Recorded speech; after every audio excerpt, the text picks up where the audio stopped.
pelo nosso Facebook. E eu gostaria de falar com você, meu irmão, com você, minha irmã, que está aí do outro lado, né? Possamos juntos aí agradecer ao nosso Deus nesta noite, uma noite de vitória, né? Uma noite de bênção para as nossas vidas. E que bom que nós estamos aqui, né?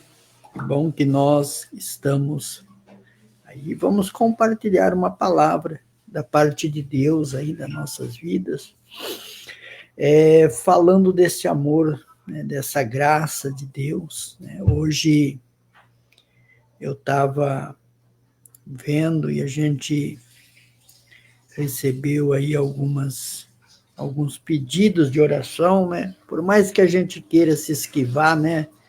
Mas Deus, quando Ele tem um propósito na nossa vida, as coisas vêm acontecendo por natural. Querido, eu queria meditar uma palavra, né? Falar com vocês uma palavra da parte de Deus, né? E que você pudesse aí estar aí adorando este Deus, né?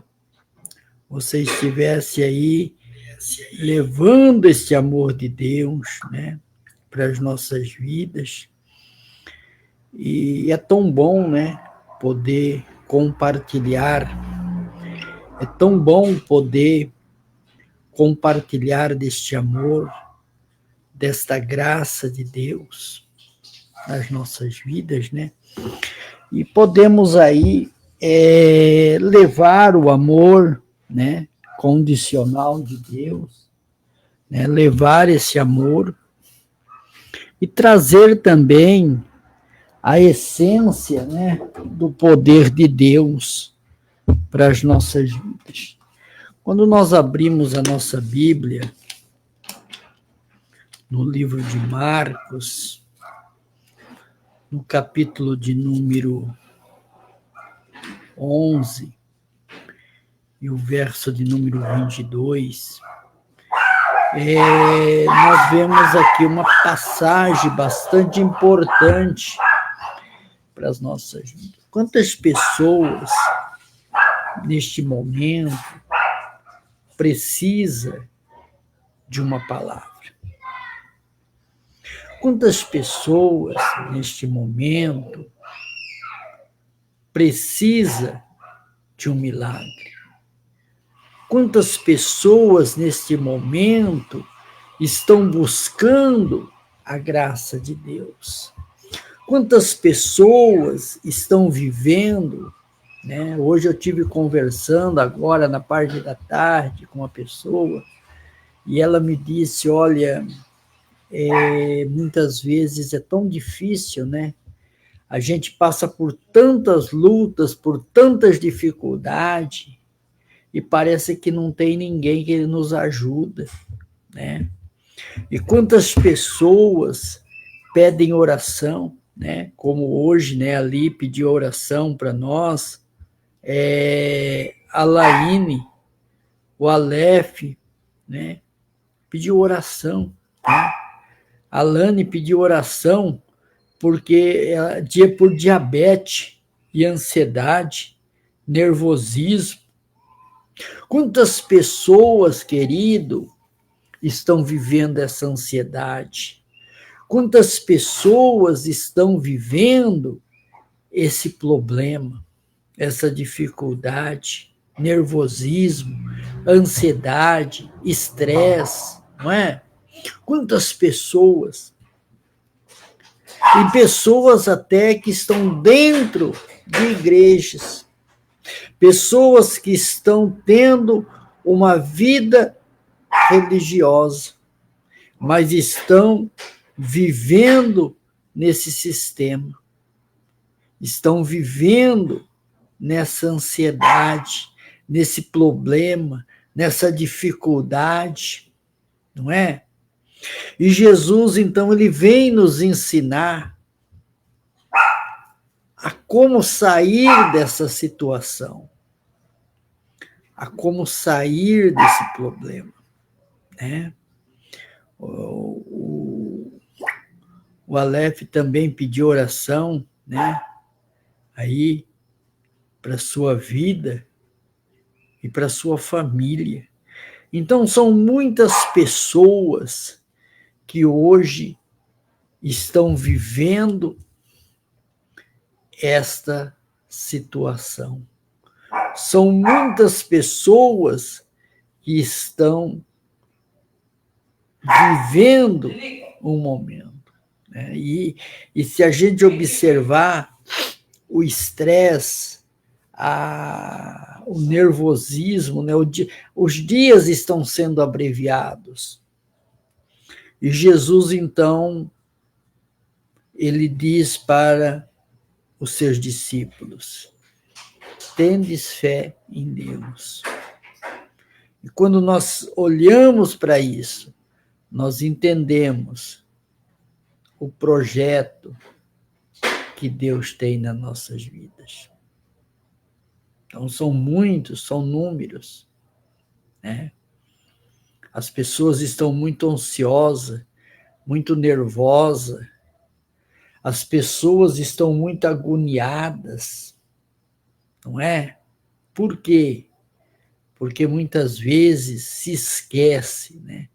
E não é porque muitas vezes a pessoa, das vezes, situações que vão se aí acontecendo, mas são situações em que muitas das vezes nós começamos a nos distanciar por problemas, por situações, por medo, muitas vezes por falta de amor ao próximo, né? Porque isso é que nós entendemos, querido. Então, nesta noite, nós precisamos buscar essa presença de Deus, buscar essa graça de Deus, né? Essa graça que Deus tem para as nossas vidas. Quando a palavra de Deus diz que o Senhor é o nosso pastor e nada nos faltará. Então nós entendemos que Deus, ele tem um projeto na nossa vida. Muitas vezes não adianta a gente querer esquivar, a gente querer, não, mas Deus tem um projeto. E quando você pensa que você está ali tranquilo, as pessoas elas te procuram, e aí você começa a entender o projeto de Deus nas nossas vidas, né? Eu tinha dito para mim mesmo, né? Mas aí as pessoas começam, pastor, ora, eu preciso de oração. E aí você começa a se perguntar, mas eu sou uma ferramenta usada por Deus. E essa ferramenta, querido, muitas vezes ela não pode ficar encostada. Essa ferramenta, muitas vezes, ela precisa estar apta ao trabalho. E quando eu sempre falei, continuo falando, né? Aqueles que foram chamados por Deus, né? Por mais que ele queira estacionar, por mais que ele queira parar, por mais que ele queira dizer não, eu não, mas Deus, ele sempre contorna um caminho e coloca alguém para te provocar, para que você a lembre daquele chamado que Deus tem, né? Como eu disse, eu estava conversando hoje com uma pessoa ali na vila e ela relatou um problema, uma situação, né? E ela disse, olha, ninguém me ajudou. Todo mundo me abandonou. E quantas pessoas estão assim? E quantas pessoas estão assim?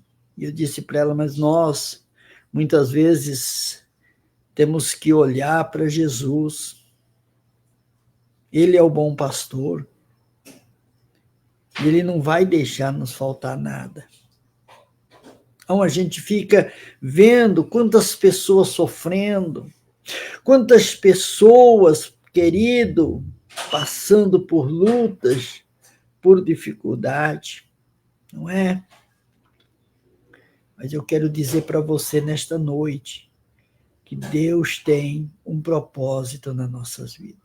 E na vida daquele que Deus tem um propósito, querido. Não adianta querer se esconder. Né? Elias ficou escondido e de repente Deus disse para Elias, sai e vai para Serepta, porque lá eu já ordenei a uma viúva que te sustente. Elias teve que sair.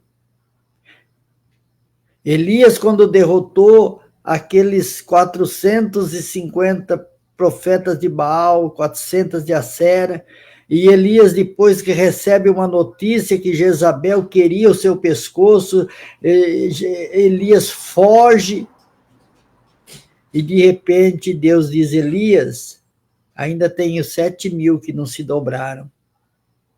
Você não está sozinho. Então, muitas vezes, querido, nós queremos nos esconder. Muitas vezes nós queremos fazer outras coisas, né? E Deus, ele vem e diz, não te chamei para isso.